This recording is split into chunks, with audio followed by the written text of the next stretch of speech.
So here we have the Ford Fiesta on a 66 plate. I'm going to start off firstly by showing you around the outside of the car, and then we'll hop in and run through some controls on the inside of it. From the outside you can see it's a 5-door car with alloy wheels and tinted windows. We're going to start off inside the boot space first. As we approach the back of the car, you can see we have reversing sensors, plenty of boot space as well, along with that 60/40 split folding rear seat, should you wish to increase this space even further again. Okay, so we're just going to work our way back around to the front of the car, and then we'll hop in. And as I mentioned, we'll run through some of the controls on the inside of it from... Just briefly before we climb in, I think it's well worth seeing the interior from this exterior point of view. There's plenty to run through on the dashboard, so let's hop in and we'll do that now. Okay, now that we're inside the car, we're going to start with the dials first of all. On the left-hand side, we have the rev counter. On the right-hand side, the speedometer. In the middle at the bottom, the fuel gauge. And at the top of that section, the total miles for this car. They are 58,146. We have the coolant temperature gauge there as well. You can change the information displayed in this section using a button on the end of the indicator stalk.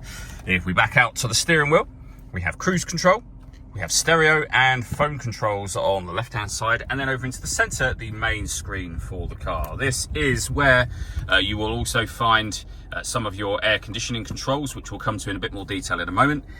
And it's where you'll find your satellite navigation, which you can see on screen there. You can, of course, input a destination as well. When it comes to music in this car, we have got FM radio, we have got DAB radio and AM as well.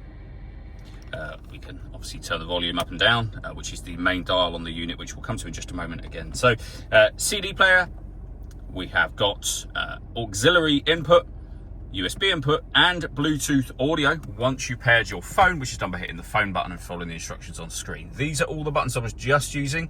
Main volume for the stereo is here, and you can access your satellite navigation with these buttons. Below that are the main physical controls for your dual zone climate control, or your climate control I should say, where you can adjust the fan speed, the temperature and the direction that the air is being distributed in. That's your air conditioning off, back on again, or hit auto.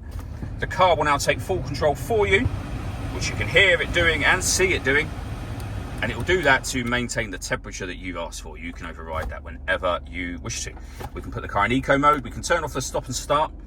This car is designed to cut out when it's stationary in traffic, which in turn will save you fuel. That system is off when that light shows.